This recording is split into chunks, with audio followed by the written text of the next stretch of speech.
Hey everyone, welcome back in tutorial. In this video, we are going to learn how to change the language in DeepSeek. So in this, I will guide you one of the easiest and step-by-step process to change the language in DeepSeek. So let's dive into our video. First of all, open your DeepSeek application on mobile device, and before that, make sure you will be logged in that. So now you can see I already opened that application on mobile device. So now you can see on the top on left side, what two horizontal line is there. Tap on that. So after that, tap on your profile icon. So inside that you will get this type of page. So inside that you can see here one option as a app language. So tap on this and you have to select which language you want and which one is best for you, and also it will be related to your one language. You can select that one.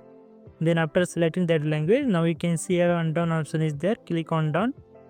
So in this way you can change that language on your DeepSeek.